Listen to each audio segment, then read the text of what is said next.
विश्लेषण में अब तक हमने बोर मॉडल से इलेक्ट्रॉन की ऊर्जा, वेग, त्रिज्या इन सब की बात कर ली। आज हम अब आगे जो चर्चा करेंगे वो करेंगे जो हाइड्रोजन परमाणु है, उस हाइड्रोजन परमाणु का यदि रेखीय स्पेक्ट्रम प्राप्त किया जाए तो वो कैसा मिलता है, उसके बारे में हम आज चर्चा करेंगे। तो देखते हैं।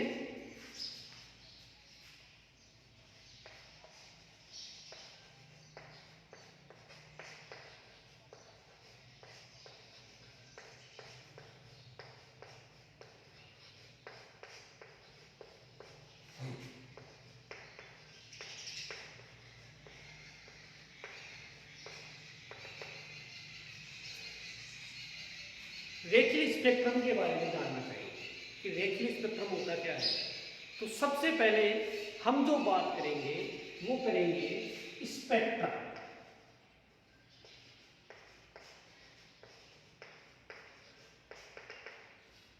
कि स्पेक्ट्रम कहते किसको है, ये कितने प्रकार का हो सकता है, इन सब के बारे में देखते हैं। तो स्पेक्ट्रम की बात करते हैं। साधारण बात कहें, कोई भी संख्याएं हैं उनको यदि हम क्रमिक रूप से व्यवस्थित कर देते हैं, आरोही क्रम में कर देते हैं, अवरोही क्रम में कर देते हैं, तो वैसे ही स्पेक्ट्रम को हम समझ सकते हैं। स्पेक्ट्रम किससे? हाइड्रोजन परमाणु से। हाइड्रोजन परमाणु का प्राप्त हो रहा है, तो उसके लिए हम देख सकते हैं कि यदि जब विकिरण या प्रकाश, जब कोई भी प्रकाश हो, कोई भी विकिरण हो, वो जब किसी भी परमाणु के पृष्ठ पर आती है तो वहां से इलेक्ट्रॉन उत्सर्जित होंगे या फोटोन अवशोषित भी हो सकते हैं और फोटोन बाहर भी निकल सकते हैं, मतलब त्याग भी सकता है और फोटोन्स को ले भी सकता है। ये बात हो गई। तो जब लेगा तो जो प्रकाश आ रहा है, जब कोई भी हाइड्रोजन परमाणु हो, कोई भी परमाणु हो, जब वो प्रकाश को लेगा या जब वो प्रकाश को छोड़ेगा, त्यागेगा, ऊर्जा लेना या त्यागना, इसको सही बात में समझे, छोटे से शब्दों में समझे, ऊर्जा का लेना या त्यागना। तो जब वो प्रकाश को लेता है और जब वो प्रकाश को छोड़ता है तो उस प्रकाश में से वो निश्चित आवृत्ति और निश्चित तरंगदैर्ध्य की विकिरणों को अवशोषित करता है या उत्सर्जित करता है। यानी प्रकाश था, कोई भी प्रकाश आए या कोई भी विकिरण आए, तो कोई भी परमाणु उसको ले लिया, तो लिया है तो उसका कोई ना कोई निश्चित तरंगदैर्ध्य है जो भी प्रकाश ले रहा है, या उसकी निश्चित कोई ना कोई आवृत्ति है। यदि वो ही परमाणु उस प्रकाश को त्याग देता है तो वो क्या करेगा? निश्चित आवृत्ति और निश्चित तरंगदैर्ध्य के प्रकाश को क्या करेगा? त्याग देगा।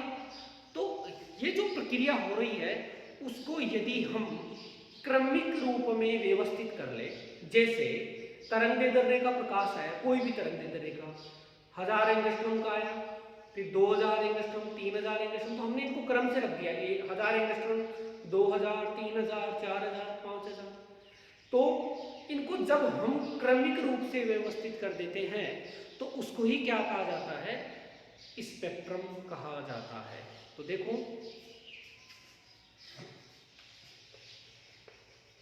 जब भी विद्युत चुंबकीय विकिरण या प्रकाश के तरंगदैर्ध्य व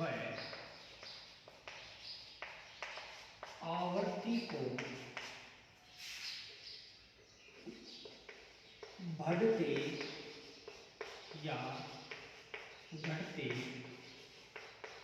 क्रम में व्यवस्थित कर दिया जाता है तो उसे स्पेक्ट्रम कहते हैं। उसको हम क्या कहेंगे? स्पेक्ट्रम कहेंगे। ये बात हो गई स्पेक्ट्रम की। अब स्पेक्ट्रम भी क्या है, दो प्रकार का होता है। पहला होता है उत्सर्जन स्पेक्ट्रम, उत्सर्जन जिसका मतलब अपन जानते हैं, उत्सर्जन का मतलब त्यागना। और दूसरा कौन सा हो जाएगा, अवशोषण।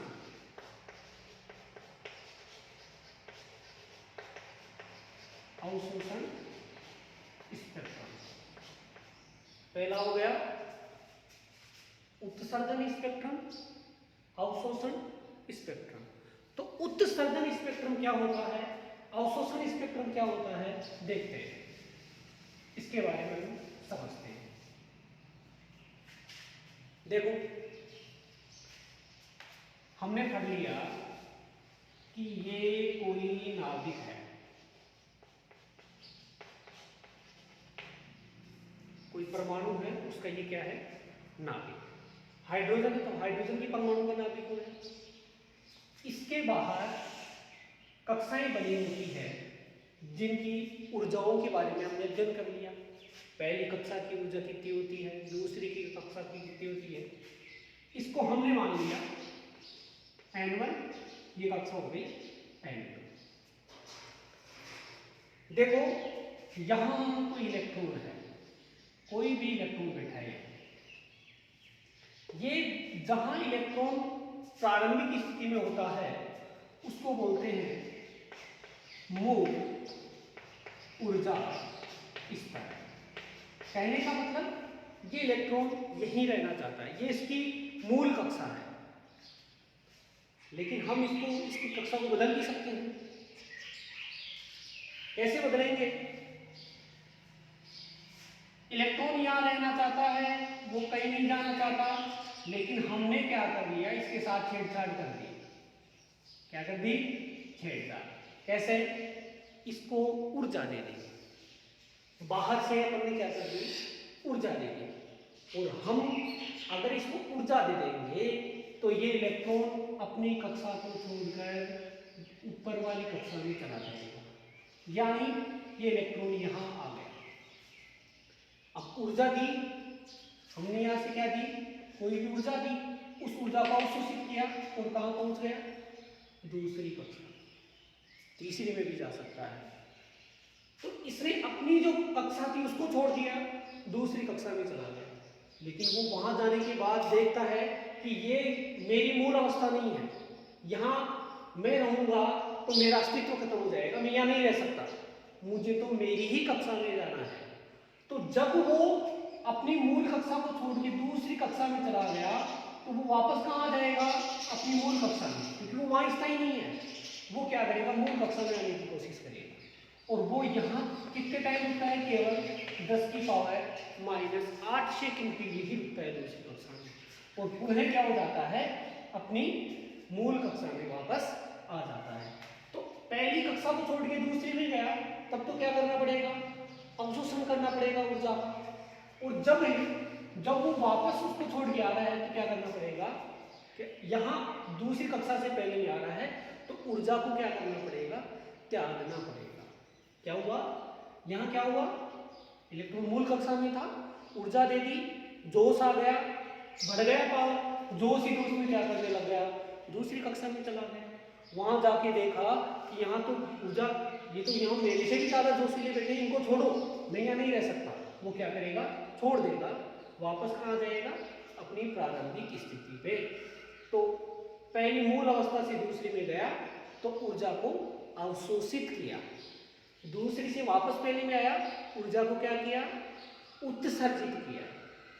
तो जब अवशोषित किया तो यहाँ क्या कर दिया, और क्या करता है, फोटॉन्स। कैसे, ये ऊर्जा की यहाँ क्या थे, छोटे छोटे पैकेट्स, जिनको क्या बोलते हैं अपन, बंडल, फोटोन बोला है, क्या बोलेंगे इसको, फोटोन। फोटोन की ऊर्जा क्या होती है, H। तो ये फोटॉन्स हैं, वो क्या करेगा, इन फोटॉन्स को या तो उत्सर्जित करेगा या अवशोषित करेगा। यदि फोटोन को अवशोषित करता है दूसरी कक्षा में चला जाता है, फोटॉन्स को उत्सर्जित करता है मूल कक्षा में वापस आ जाता है। फोटोन की ऊर्जा क्या होती है, H होती है। बात आती है ये जाएगा कब, अपनी कक्षा को छोड़ के जाएगा कब, देखते हैं कब जाएगा। N1 N2 कक्षाएं ऐसी बनी होती हैं, N1 N2 N3 ऐसे डॉट अनंत तक बनी हुई है। इस कक्षा की ऊर्जापन में देखिए पीछे -13.6 इलेक्ट्रॉन, ऐसे ही दूसरी की निकालेंगे -3.4 इलेक्ट्रॉन। अब देखो यहां से यहां तक जाना है, यहां से यहां तक जाना है तो ऊर्जा अवशोषित करनी पड़ेगी, और कितनी करनी पड़ेगी, दोनों कक्षाओं की ऊर्जा के अंतर के बराबर। इन दोनों कक्षाओं की ऊर्जा का अंतर कितना है उसके बराबर क्या करना पड़ेगी, ऊर्जा को अवशोषित करना पड़ेगा। और यदि वो उतनी ऊर्जा अवशोषित कर लेता है तो वो दूसरी कक्षा में चला जाता है। तो बात किसकी कर रहे थे हम बात कर रहे थे, एक तो होता है उत्सर्जन स्पेक्ट्रम, एक होता है अवशोषण स्पेक्ट्रम। तो उत्सर्जन मतलब दूसरी कक्षा से या अन्य कक्षा से अपनी मूल कक्षा में आ रहा है तो फोटॉन्स उत्सर्जित कर रहा है। तो उन फोटॉन्स को जब वो उत्सर्जित करता है तो उनकी एक निश्चित तरंगदैर्ध्य होती है, एक निश्चित आवृत्ति होती है, तो उसको हम क्या कर लें, एक क्रमिक रूप से व्यवस्थित कर लें। अवशोषण स्पेक्ट्रम क्या हो जाएगा, जब क्या हो, जब कोई भी फोटो, कोई भी परमाणु का इलेक्ट्रॉन ऊर्जा को अवशोषित करता है तो वह जिस तरंगदैर्ध्य की, वह जिस आवर्ती की तरंगों को अवशोषित करता है, उन तरंगों को जब वो अवशोषित कर लेता है तो उनको यदि हम किसी पर्दे पे ले आए, किसी पर्दे प्राप्त कर लें तो हमें क्या हो, उसको क्या कहेंगे, क्रमिक रूप से व्यवस्थित कर लेंगे, उसको क्या कहेंगे, अवशोषण स्पेक्ट्रम। तो उत्सर्जन स्पेक्ट्रम और अवशोषण स्पेक्ट्रम की ये बात करते हैं। अब इसको देखो एक टेक्निकल टर्म्स में बदलते हैं, वो कैसे बदलते हैं देखो।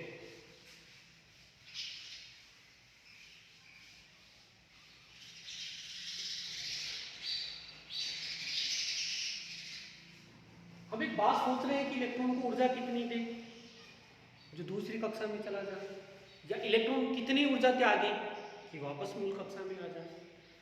तो क्या बताया हमने, क्या था, नाभिक, यह क्या है, नाभिक। यहां इलेक्ट्रॉन है जिसको हमने नाम दिया था N1, ये क्या हो जाएगा N1 और N2। ये इलेक्ट्रॉन है, इसको हमने यहां भेज दिया, दूसरी कक्षा में भेज दिया, तो ये यहां जब गया तो क्या हुआ, अवशोषण, फोटोन का अवशोषण किया। फोटोन में क्या होती है, फोटोन के पास ऊर्जा होती है। वापस हमने इसको यहाँ ले आए, मतलब इलेक्ट्रॉन क्या हुआ, अपनी कक्षा को छोड़ भी गया, वहां गया तो वहां देखा कि यहाँ अपने बस की बात नहीं है, यहाँ हम नहीं रुकेंगे, यहाँ हम नहीं रुकेंगे, हम तो वापस अपनी कक्षा में जाएंगे। तो अपनी कक्षा में आना है तो जितना लिया है उतना ही क्या कर देगा, वापस छोड़ देगा ऊर्जा को, जितनी ऊर्जा अवशोषित की उसको छोड़ ही आएगा वापस। यहाँ क्या कहेगा उसको, उत्सर्जन, यहाँ अवशोषण हुआ, यहाँ क्या हुआ, उत्सर्जन हुआ। अब हम बात करते हैं कि कितनी ऊर्जा अवशोषित करेगा, कितनी उत्सर्जित करेगा। इसके लिए देखिए हमें याद होना चाहिए कि En का जो फॉर्मूला आया था, कक्षा की कुल जो ऊर्जा आई थी माइनस का 13.6 Z²/n²। किसी भी बोर मॉडल के अनुसार जो नाभिक के चारों ओर इलेक्ट्रॉन वर्ताकार कक्षाओं में चक्कर लगाते रहते हैं, उनके पास जो कुल ऊर्जा होती है वो कितनी होती है, N कक्षा की ऊर्जा -13.6 Z²/n²। अब देखो इस जो पहली कक्षा है जिसकी ऊर्जा को अपन क्या मान सकते हैं, En1, इसकी क्या हो जाएगी, En2। तो फोटोन अवशोषित करेगा या फोटोन उत्सर्जित करेगा तो क्या होगा, दोनों कंडीशंस में इन दोनों कक्षों की ऊर्जा के अंतर के बराबर। जो अवशोषित करेगा वो कितना करेगा, इस कक्षा की ऊर्जा इस कक्षा की। जैसे मान लो इसकी 5 जूल ऊर्जा है, इसकी कितनी जूल है, 5 जूल, और इसकी 10 जूल। क्या होगा, कितनी जूल ऊर्जा देनी है, तो यहाँ से हम इसको क्या करेंगे, 5 जूल देनी पड़ेगी, तब तो ऊर्जा देगा हो। तो यही बात है, दोनों कक्षों की ऊर्जा के अंतर के बराबर की ऊर्जा को क्या करेगा, अवशोषित करेगा। तो हम क्या लिख सकते हैं, अंतर के बराबर। तो देखो एच न्यू क्या हो जाएगा, पहली कक्षा की ऊर्जा और ये क्या है, दूसरी कक्षा की। तो हमारे पास आ जाएगा E n2 minus En1। H new क्या आ जाएगा, हम क्या लिख सकते हैं इसको, Hc अपॉन लैम्डा। बात रहेगी Hc अपॉन लैम्डा कहाँ से आ गए, देखो जो तरंग दैर्ध्य है और जो आवृत्ति है इसकी इक्वल हो जाएगी वेग की। क्या लिखेंगे, c, एच में इक्वल क्या आ गया, c वैल्यू, यू की वैल्यू लगी तो क्या आ जाएगा, c अपॉन लैम्डा। तो यहाँ क्या लिख दिया हमने, c upon lambda En2 minus En। हम जानते हैं, अब देखो यदि En 1 करना है तो इधर भी क्या हो जाएगा, माइनस का 13.6 जेड स्क्वायर। देखो n, यहाँ n था, अब क्या है n1, तो यहाँ क्या आ जाएगा, n1 का स्क्वायर। आगे En2 क्या हो जाएगा, माइनस का 13.6 जेड स्क्वायर, n1 n2 यहाँ n2, तो क्या आएगा n2 का स्क्वायर। सोल्व कर लेंगे इसको, कैसे, देखो क्या हुआ, एच सी अपॉन लैम्डा किसके, En2, और En2 की वैल्यू क्या है, मध्य माइनस का 13.6 जेड स्क्वायर अपॉन n2 का स्क्वायर। हो गया, कहीं गति है माइनस का, और आगे क्या आ जाएगा, En1 की वैल्यू माइनस का 13.6 जेड स्क्वायर अपॉन n1 का square. H C upon lambda क्या हो जाएगा, माइनस का 13.6 जेड स्क्वायर अपॉन n2 का स्क्वायर, माइनस माइनस प्लस, क्या आ जाएगा 13.6 Z square upon n1 square. Easy way में लिखो इसको, H C upon lambda plus का है, पहले लिख दो 13.6 Z square upon n1 square, minus 13.6 Z square upon n2 का स्क्वायर। लिख लें, एच सी अपॉन लैम्डा, क्या कॉमन आ रहा है बच्चों, 13.6 भी आ रहा है, जेड स्क्वायर भी आ रहा है, क्या रह गया 1 upon n1 square minus 1 upon n2 square. इधर क्या है, एच सी अपॉन लैम्डा, तरंग दैर्ध्य निकालनी है, लैम्डा रहने दो, एच सी को उधर ले जाओ, एच सी को उधर लेके जाएंगे तो क्या आ जाएगा, 1 अपॉन लैम्डा इक्वल हो जाएगा किसके, 30 माइनस किसका है ये, प्लस का जाएगा 13.6 अपॉन क्या आएगा, H C Z square 1 upon n1 square minus का 1 अपॉन n2 का स्क्वायर। ये 13.6 अपन पीछे इसको सोल्व करके लाए।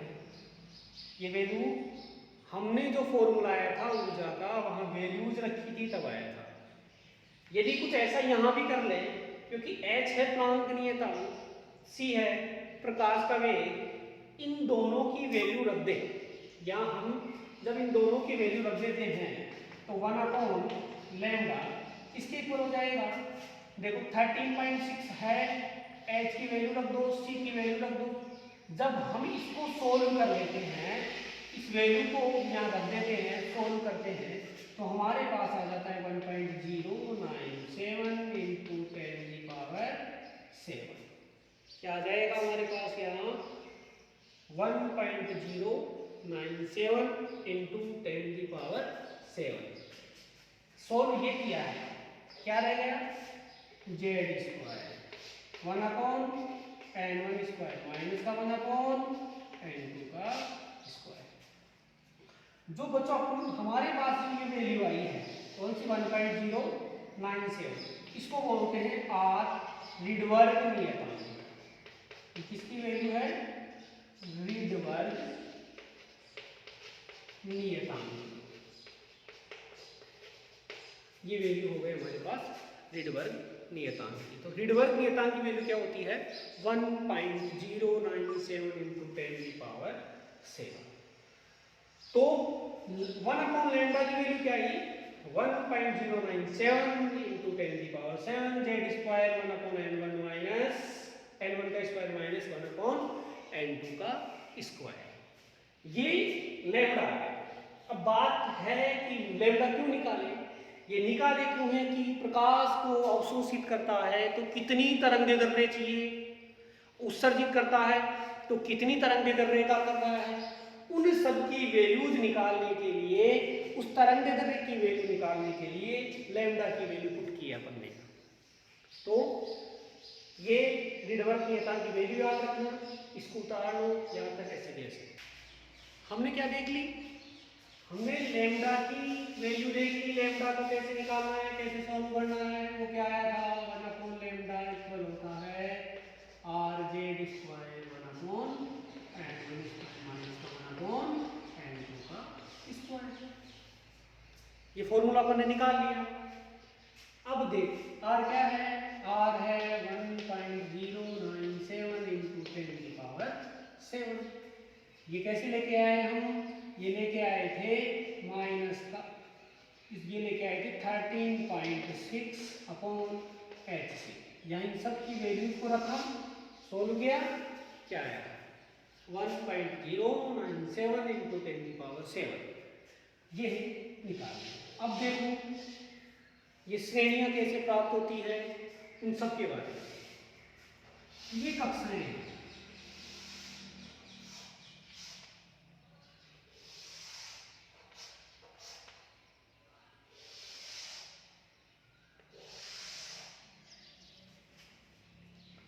ये हमने मान ली n1 कक्षा, n2 कक्षा, n3 कक्षा, n4 कक्षा। यहाँ क्या है n अनंतरी कक्षा। ये अब इलेक्ट्रॉन जो आता है, इलेक्ट्रॉन जा भी सकता है कोई भी कक्षा में और किसी भी कक्षा से वापस आ सकता है। तो देखो क्या है, इलेक्ट्रॉन दूसरी कक्षा से पहली कक्षा में भी आ सकता है। क्या हो सकता है, इलेक्ट्रॉन दूसरी कक्षा से पहली कक्षा में आ सकता है। हो सकता है इलेक्ट्रॉन तीसरी से पहली में आ जाए। कहां से आ जाए, तीसरी से। हो सकता है इलेक्ट्रॉन चौथी कक्षा से पहली में आ जाए। हो सकता है इलेक्ट्रॉन पांचवी कक्षा से पहली में आ जाए। और हो सकता है इलेक्ट्रॉन अनंतवी कक्षा से पहली में आ जाए। n1 कक्षा का मतलब जानते हो, जहां इलेक्ट्रॉन आता है क्या कहेंगे उसको n1। n2 किसको कहेंगे, जहां से इलेक्ट्रॉन आता है। आता है मतलब दूसरे से भी आ सकता है, तीसरी से भी आ सकता है, चौथी से भी आ सकता है, पांचवी से भी, ऐसे ही चलता रहेगा, अनंतवी से भी आ सकता है। इस श्रेणी को कहा जाता है लाइमन श्रेणी। इसी श्रेणी को क्या कहेंगे हम, लाइमन श्रेणी। क्या रख सकते हैं, यदि ये देखो n1 n2, तो n1 की वैल्यू तो क्या रहेगी यहाँ लाइमन श्रेणी के लिए 1। n2 की वैल्यू क्या क्या हो सकती है, 2 भी हो सकती है, 3 भी हो सकती है, 4 भी हो सकती है, अनंत भी हो सकती है। किसकी बात कर रहे हैं, लाइमन श्रेणी के लिए। ये बात हो गई लाइमन श्रेणी। इसी प्रकार यदि इलेक्ट्रॉन दूसरी कक्षा में आता है, अब दूसरी कक्षा में कहां से आ सकता है? तीसरी से भी तो आ सकता है, चौथी से भी तो आ सकता है, पांचवी से भी तो आ सकता है और अनंतवी से भी आ सकता है। किस किस से आ सकता है? दूसरी से आ सकता, तीसरी से आ सकता है, दूसरी में चौथी से आ सकता है, पांचवी से आ सकता है, छठी से आ सकता है। कोई भी कक्षा से अगर इस कक्षा में आता है तो उसको हम क्या कहेंगे? बामर श्रेणी। क्या कहेंगे उसको? बामर श्रेणी। यानी बामर श्रेणी के लिए मैं यहां बात करूं, बामर श्रेणी के लिए, तो बामर श्रेणी के लिए क्या हो सकता है? हो सकता है n1 इक्वल तो क्या होगा? 2। दूसरी में तो आएगा। n1 का मतलब क्या बोला? जहां इलेक्ट्रॉन आता है। और बामर श्रेणी में कहां आता है? दूसरी कक्षा में। तो n2 क्या हो जाएगा? तीसरी भी हो सकता है, चौथी भी हो सकता है, पांचवी भी हो सकता है और अनंतवी भी हो सकता है। तो ये बात हो गई बामर श्रेणी की। इसके बाद इलेक्ट्रॉन तीसरी कक्षा में आ सकता है। तीसरी में आएगा कौन से आएगा? चौथी से आएगा। इलेक्ट्रॉन पांचवी कक्षा में आ सकता है, पांचवी से आ सकता है और इलेक्ट्रॉन अनंतवी कक्षा से भी आ सकता है। इसको क्या कहोगे आप? पासन श्रेणी। पासन श्रेणी में कहां से आएगा? किसमें? तीसरी में। कहां से आ सकता है? चौथी से, पांचवी से, छठी से, आठवीं से, अनंतवी से, जिस भी कक्षा से आए वहां से आ जाए आएगा। लेकिन किसमें? तीसरी कक्षा में। उस श्रेणी को हमने क्या नाम दिया? पासन श्रेणी। तो पासन श्रेणी के लिए क्या लिख सकते हैं? n1 जहां इलेक्ट्रॉन आता है आएगा कहां? तीसरी में। तो n1 की वैल्यू क्या रहेगी? 3 रहेगी। ऐसे ही n2 क्या हो जाएगा? कहां से आएगा? 4 से आ सकता है, 5 से, 6 से, अनंत से। ये बात हो गई पासन श्रेणी की। ऐसे ही इलेक्ट्रॉन चौथी कक्षा में भी तो आ सकता है, पांचवी से आ सकता है, छठी से आ सकता है और अनंतवी से आ सकता है। आ सकता है नहीं? इन सब कक्षाओं से आ सकता है। तो यदि इलेक्ट्रॉन पांचवी से चौथी में आ रहा है, छठी से आ रहा है, सातवीं से आ रहा है, अनंतवी से आ रहा है, इसको क्या कहेंगे अपन? ब्रैकेट श्रेणी। क्या कहेंगे इसको? ब्रैकेट श्रेणी। तो ब्रैकेट श्रेणी के लिए क्या हो जाएगा?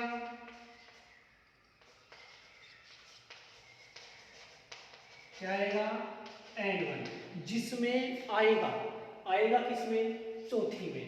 और चौथी में आ रहा है n2 क्या आ जाएगा? चौथी में कहां से आ सकता है? पांचवी से, छठी से, सातवीं से, अनंतवी से। 5, 6, 7 अनंत। और लास्ट हम बात करेंगे जब इलेक्ट्रॉन पांचवी में आ जाए कहां से आ सकता है? अब पांचवी जो आएगा उसको कहेंगे हम फुंड श्रेणी। क्या कहेंगे उसको? फुंड श्रेणी। और फुंड श्रेणी की बात करोगे तो फुंड श्रेणी में क्या हो जाएगा? n1 कहां आ रहा है? पांचवी में। कहां से आ सकता है? 6 से, 7 से, अनंत से आ सकता है। तो जब इलेक्ट्रॉन दूसरी से पहली में आए, तीसरी से पहली में आए, चौथी से पहली में आए, पांचवी से आए, छठी से आए, अनंतवी से आए, उसको तो क्या कहेंगे हम? उसको कहेंगे हम लाइमन श्रेणी। यदि इलेक्ट्रॉन पहली में ना आके दूसरी में आए और दूसरे में तीसरी से भी आ जाए, चौथी से भी आ जाए, पांचवी से भी आ जाए, उसको हमने क्या कह दिया? बामर। दूसरी में ना आके तीसरी में आ जाए, तीसरी में कहां से? चौथी से, पांचवी से, छठी से, उसको क्या कहेंगे अपन? पाशन। तीसरी में ना आके चौथी में आ जाए उसको क्या कह देंगे हम? ब्रैकेट श्रेणी। और पांचवी में आता है तो उसको हम क्या कह देंगे? फुंड श्रेणी। तो ये हो गई ये जो श्रेणियां जो हमें प्राप्त हुई है, लाइमन, बामर, पाशन, ब्रैकेट, फुंड, उन श्रेणियों की हमने बात कर रहे हैं। उन सबके बारे में हमने देख लिया कि ये कैसे, क्या, कौन सी कक्षा कक्षा में आ रहा है। इन सब का हम तरंगदैर्ध्य ज्ञात कर सकते हैं कि मैक्सिमम तरंगदैर्ध्य कौन सा होगा, मिनिमम तरंगदैर्ध्य कौन सा होगा। उस तरंगदैर्ध्य के लिए हमने एक फॉर्मूला ले आए, उस फॉर्मूले से हम उस तरंगदैर्ध्य की गणना कर सकते हैं कि वो तरंगदैर्ध्य कितना है। इन सब के बारे में हम देख सकते हैं।